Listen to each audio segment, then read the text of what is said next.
Senhor esteja convosco. Ele está no meio de nós. Proclamação do Evangelho de Jesus Cristo segundo São Marcos. Glória a vós, Senhor. Naquele tempo, Jesus começou a ensinar de novo às margens do mar da Galileia. Uma multidão muito grande se reuniu em volta dele, de modo que Jesus entrou numa barca e sentou-se, enquanto a multidão permanecia junto às margens na praia. Jesus ensinava-lhes muitas coisas em parábolas e, em seu ensinamento, dizia-lhes: escutai. O semeador saiu para semear. Enquanto semeava, uma parte da semente caiu à beira do caminho. Vieram os pássaros e comeram. Outra parte caiu em terreno pedregoso, onde não havia muita terra. Brotou logo, porque a terra não era profunda, mas quando saiu o sol, ela foi queimada. E, como não tinha raiz, secou. Outra parte caiu no meio dos espinhos. Os espinhos cresceram, a sufocaram e ela não deu fruto. Outra parte caiu em terra boa e deu fruto, que foi crescendo e aumentando, chegando a render 30, 60 e até 100 por um. E Jesus dizia: quem tem ouvidos para ouvir, ouça. Quando ficou sozinho, os que estavam com ele, junto com os 12, perguntaram sobre as parábolas. Jesus lhes disse: a vós foi dado o mistério do reino de Deus. Para os que estão fora, tudo acontece em parábolas, para que olhem, mas não enxerguem, escutem, mas não compreendam, para que não se convertam e não sejam perdoados.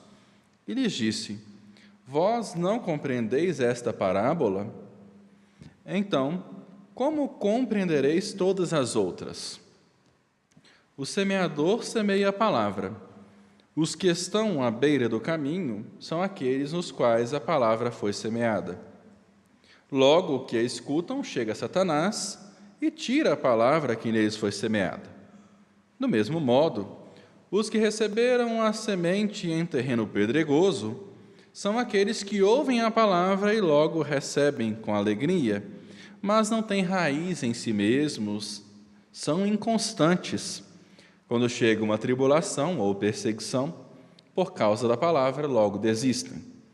Outros recebem a semente entre os espinhos, são aqueles que ouvem a palavra, mas quando surgem as preocupações do mundo, a ilusão da riqueza e todos os outros desejos, sufocam a palavra e ela não produz fruto.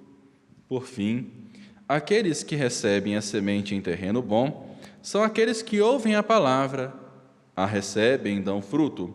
Um dá 30, outro 60 e outro 100 por um. Palavra da salvação. Glória a vós, Senhor.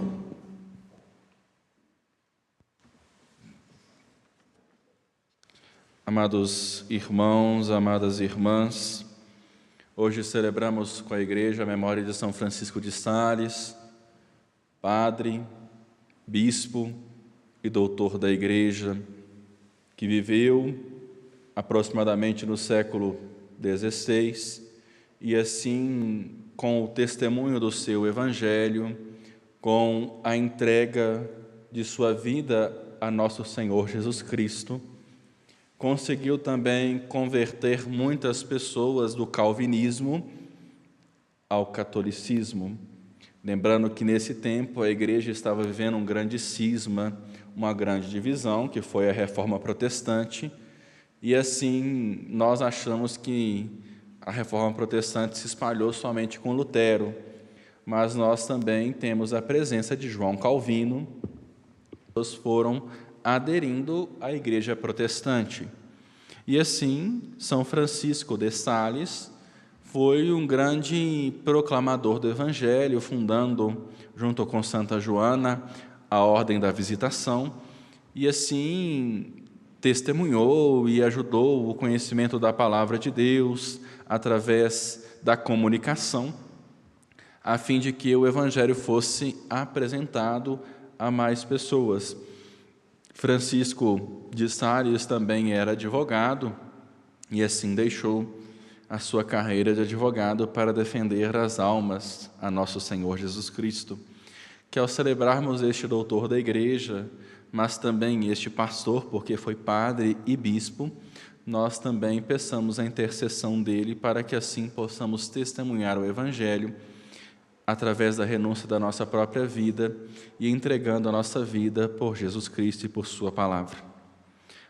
Assim, meditamos a palavra de Deus e sempre quando medito sobre este Evangelho de São Marcos, no capítulo 4, do versículo 1 ao 20, eu falo, vamos falar então da primeira leitura, porque Jesus já explicou o Evangelho de hoje. Quem tem ouvidos, ouça, espero que assim tenhamos ouvido. Jesus, se fosse assim, seria mais fácil, não precisaríamos nem ficar fazendo homilia, porque a homilia de hoje já está pronta, o próprio Jesus já a fez, explicando sobre cada semente, sobre cada terreno, e assim você pode se perguntar e fazer a experiência no fundo do seu coração, qual o terreno que você está vivenciando hoje e agora na sua vida. Às vezes você pode ser um terreno raso, superficial, você pode ser um terreno pedregoso, você pode ser um terreno espinhoso, mas você pode ser esse terreno bom, que a palavra seja fecundada, e assim queremos que assim o seu terreno esteja bom. Cuide do seu terreno, para que assim a palavra seja fecunda e assim ela produza frutos na sua vida. Porque o que aqui estamos? Para que aqui estamos, a não ser para sermos proclamadores da palavra de Deus? Mas precisamos cultivar esse terreno que é a nossa vida. Às vezes estamos duros, igual pedra. Às vezes estamos espinhosos, que ninguém pode chegar perto, porque a gente já fura, a gente já cutuca. Às vezes a gente é um terreno raso, superficial, e assim, ao celebrarmos também a memória de um doutor da igreja, nós possamos compreender que a nossa fé não pode ser uma fé superficial, não pode ser uma fé rasa. E eu acho que cada dia que passa, nós nos tornamos católicos de IBGE, porque a gente conhece muito sobre aquilo que os jornais falam, mas conhece pouco da nossa fé. Não sabe mais os mandamentos, não conhece mais a palavra, não lê mais a palavra de Deus.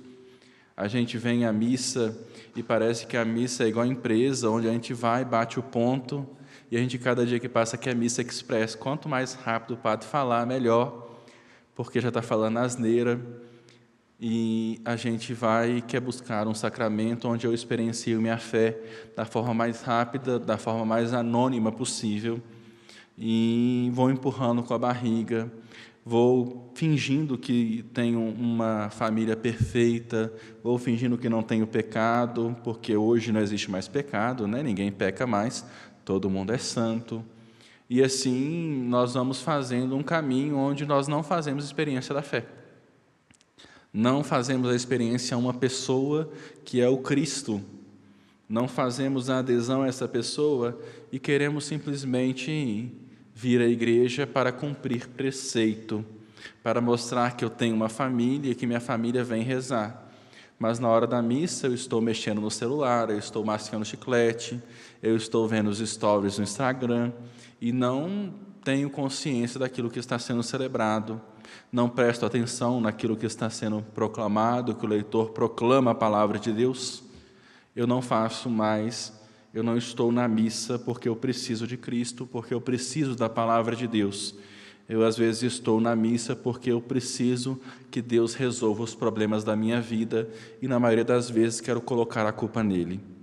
Infelizmente, nós vivemos isso enquanto igreja, e Francisco de Sales também viveu outros problemas, como, por exemplo, a Reforma Protestante, que foi um baque na vida da igreja, mas que realmente a igreja, em determinados momentos de sua história, precisou ser chacoalhada para acordar em si e perceber que ela está na terra, está no mundo, não para anunciar ela mesma, mas para salvar as almas. Essa é a função da igreja no mundo, salvar as nossas almas.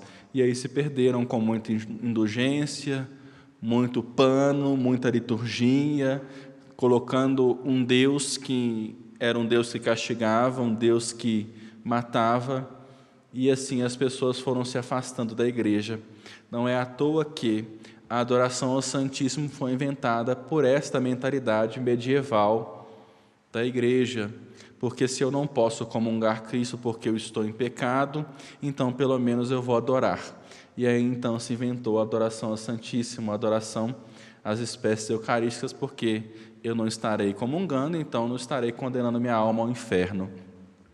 Assim, nós temos 2 tempos na igreja e devemos tomar cuidado para cada dia nós não caiamos nos mesmos erros do passado, mas assim possamos progredir para anunciar a palavra de Deus. E se no tempo de São Francisco de Sales nós tínhamos um momento muito rígido da igreja, agora nós estamos no momento do laxismo. Ou seja, os extremos são sempre um problema para a igreja. E assim nós vamos tentando consertar os erros do passado, tentando acertar no presente. Mas, como Jesus já fez a homilia do Evangelho, vamos tentar entender um pouco, então, a primeira leitura e o salmo responsorial de hoje. Aqui nós estamos diante do 2º livro de Samuel. E aqui é apresentado a necessidade de construir um templo, porque foi mandado por Deus para ser construída uma arca, para guardar a aliança de Deus com o povo feito com Moisés no alto do monte, os mandamentos que nós temos até hoje. A arca da aliança não tinha um lugar fixo, e o povo de Israel era um povo nômade, era um povo que ficou peregrinando. Por quê? Por ser às vezes um pouco cabeça dura e burro, caiu no pecado da idolatria, caiu no pecado de adorar falsos deuses, e assim foi escravo por 2 vezes, que nós conhecemos na Sagrada Escritura. O povo, então, tinha, pela ordem de Deus, a construção da arca, que guardava a aliança, as tábuas da lei. E assim, dentro das tábuas da lei, o povo carregava a arca para lá e para cá, porque se acreditava que a presença de Deus estava entre as asas dos querubins, que era a tampa da arca. E assim o povo ficou perdido, o povo se perdeu, o povo se entregou em uma vida para lá e para cá, vivia igual cigano. E assim Deus começa a criar no coração do profeta Natã, para levar ao rei Davi. Saímos então do tempo dos juízes e entramos no tempo dos reis, da monarquia, para a construção de um templo, para a construção da igreja. E assim foi-se construído o templo de Jerusalém, para que o povo tivesse o lugar do encontro com Deus, assim como estamos neste templo da casa de Nossa Senhora da Piedade. O templo e a compreensão de igreja se extrapola daquilo que é o templo em si, porque nós somos igreja também, e aqui é o templo onde é o lugar que celebramos o mistério da nossa fé. E o povo então precisou construir um templo, e lá nesse templo, no lugar onde se chamava Santo dos Santos, se guardava a Arca da Aliança, e o sacerdote, então, no dia da expiação, que era o único dia do ano, adentrava no Santo dos Santos e aspergia o sangue de animais entre as asas dos querubins para aplacar a ira de Deus e assim ter uma colheita. Esta é a explicação teológica e histórica deste capítulo que aqui foi proclamado do 2º livro de Samuel. Mas o templo também é o lugar onde nós criamos pertença. Nós devemos ter pertença à nossa paróquia, pertença à nossa comunidade de fé. E aí vamos percebendo que, ao decorrer do Antigo Testamento, a forma que os outros povos resolviam ter para acabar com a fé no Deus de Israel é a destruição do templo. destrói-se o templo, destrói a fé. Aprisiona e escraviza o povo e acaba-se com a cultura. Acaba-se com a cultura, acaba-se com a fé no Deus verdadeiro. Esta é a mentalidade e é a saga de todo o Antigo Testamento, de um povo que cai, de um povo que é aprisionado e de um povo que é destruído o seu templo, lugar do encontro com Deus.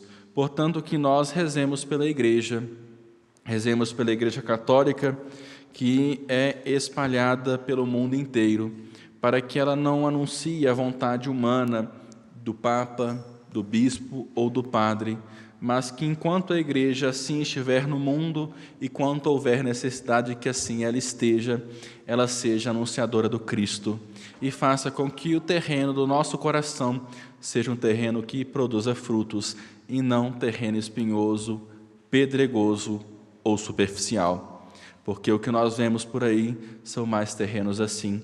Que você, pela graça de Deus, então, se deixe ser fecundado e que o seu terreno seja um bom terreno, para que assim nós continuemos nossa missão como testemunhas do Evangelho.